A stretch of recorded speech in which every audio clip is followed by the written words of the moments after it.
That's perfect. That's perfect, mate. So first of all, like I said, how are you? I'm well. I'm well. How are you? I'm good, mate. I'm good. I'm better after that second half performance because that first half was the word I used was abysmal. What would you use? Yeah, I think you're absolutely right. I was there at the stadium. I rushed Okay. back to give my views because we've actually found I'm coming on after having won a game, so I wanted to do that firstly. Is this your Um, first time coming on after a win? yeah, that's right. Yeah, yeah. Oh, thank God. Well, So thank God. it was the first half was terrible. I mean, Tanguy was. I don't know what Tanguy was. I mean, he seemed to want to do step overs every time. Before he wanted to make a pass, he was just off the pace. I mean, the only thing that did was straight off. Pretty much within a couple of minutes, he ran down the left flank and put in quite a good cross. So had high expectations, but yeah, after that, it just all withered away. I mean, the whole formation didn't seem to be really working. I thought we needed we needed Skippy in there desperately because I think I'm not sure what it was, but Gio in that where he was, it wasn't affecting the game at all. Whether that was because he wanted to have some cover at the back there for the back three, I'm not entirely sure, but he was just not affecting the game. I thought that he took a couple of free kicks in that first half, which I've seen more conviction in my kids' games, to be honest with you, in taking a free kick. That was the whole issue for me in that first half. There was so little conviction with anybody. It just seemed to be a mechanical, methodical attempt to play an FA Cup tie. You know, FA Cup ties are not played like that. FA Cup ties, especially if you're playing Morecambe at the Tottenham Hotspur Stadium, they are coming there to play their cup final. They're not looking to go beyond there. That's their day. And if they do cause an upset, fantastic for them. And really, I think that team that went out there was thinking that this is going to be a walk in the park, and it was dreadful to see. Dreadful. So do you know what you're the first person we've spoken to, George, that was actually at the game. So tell us what your thoughts and what the actual atmosphere was around the ground about this big thing with Ndombele getting booed off.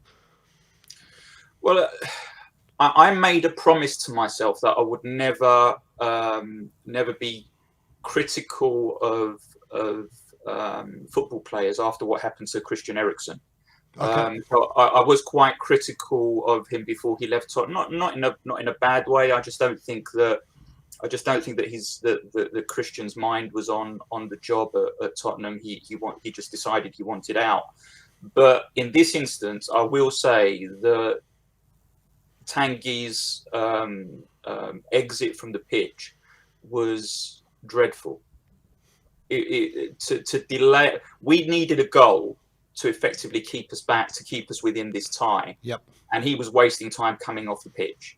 And I was seething, and I don't lose my rag easily. And I was absolutely seething. I thought, what are you doing? Just show a bit of professionalism. It's not worked for you. That's fine, but get yourself off the pitch and allow a player to come on that may affect the game.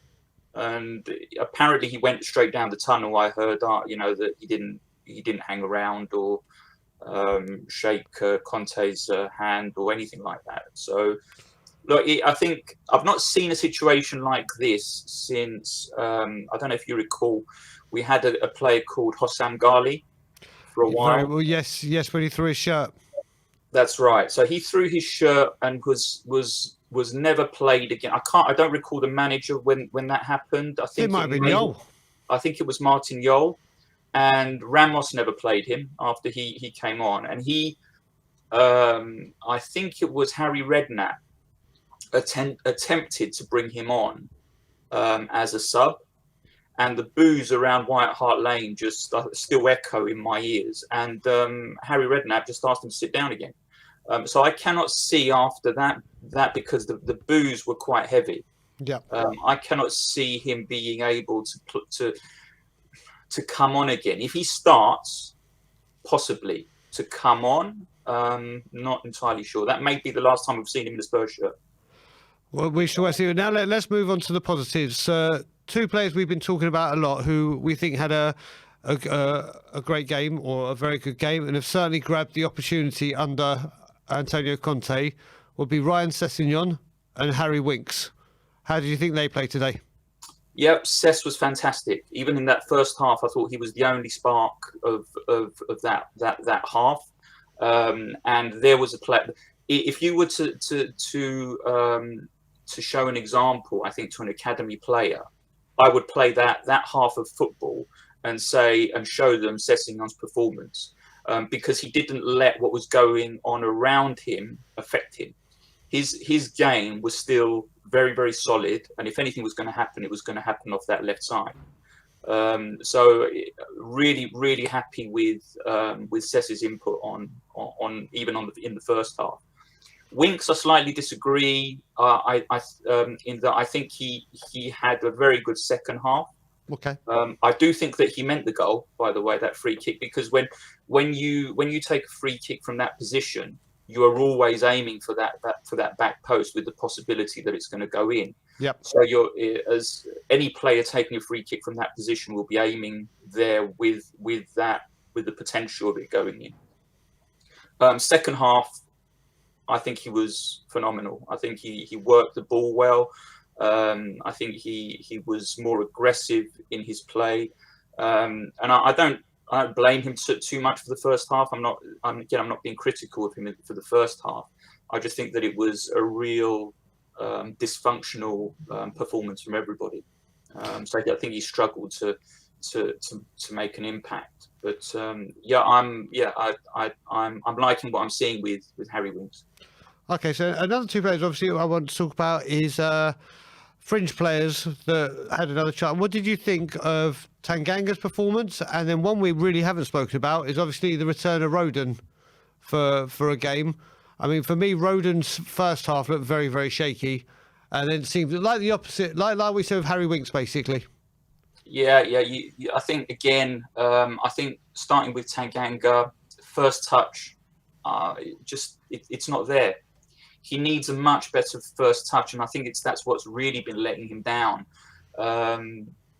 He looked, again, that whole back unit just seemed very, very uncertain of itself. I can see why Roden isn't getting any game time now. Conte's come in for a little bit of criticism for not putting him in, but I can see why now.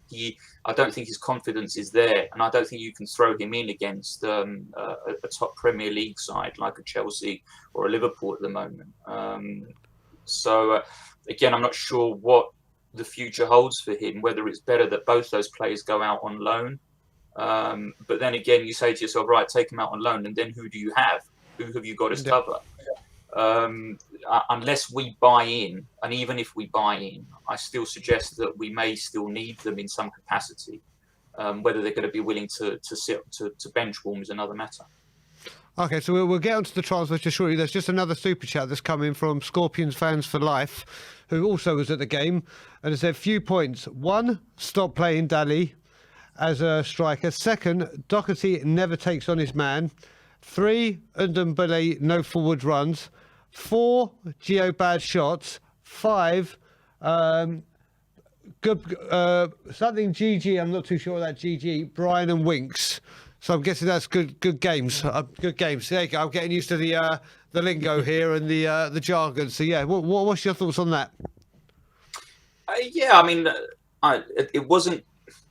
At the end of the day, we've got to look at it for what it was. It's an FA Cup tie against Morecambe, right? So Delhi being a number 9, and Tanguy sort of being a 10 with having a false 10 as a hill. You still should be looking at creating something for those players. We were creating nothing at all. So to say that it's Delhi's fault or it's Hill's fault under those circumstances, I still think we needed somebody to be able to pick that lock. And I would have expected a lot more from Tanguy and a lot more from Gio in that first half in order to pick that lock. like I keep coming back to it. We're talking about a team in the bottom half of the first division, Yep. and they are coming for a day out without a care in the world at a big stadium. And if you do not have players who have the creativity to break them down, then we've got a problem. I do agree with that super chat, but I think there's a little bit more behind it than just simply saying that Delhi had a bad game, or we need a little bit more. We just need a little bit more spark. Welcome back, Ben. What's that? I said welcome back. Thank you very much. Thank you very much. All right, Ben. Hi, George. You all right? I'm well. Your face when I first started on the feed said it all, really. Why? What was my face like? It was one of extreme disappointment. I mean, that first half was a killer for us at the stadium, having to watch through that. And I don't know, did it come out that they got booed off the pitch? The players got booed off the pitch. Well, we weren't listening to the commentary and stuff like that, but I mean, it was all over Twitter straight away. So I saw the clips and stuff like that, and it looked damning, to be honest. It looked damning. I mean, I think I didn't hear properly, but did you liken it to Hossam Ghali's throwing of the shirt to Martin Yole? Yeah, with Ndombele, I think that's the only way this is going to go. I think if he starts a game, that would, he may get away with it, but to come on as a sub, I think after he got the way that he came off it wasn't good. It wasn't good at all. No. All right, George, always a pleasure, my friend. Thanks for calling in. Always a great caller. And I'm sure we'll speak to you at some point during the week. Come on, you Spurs. Come on, you Spurs. See you later, George, buddy.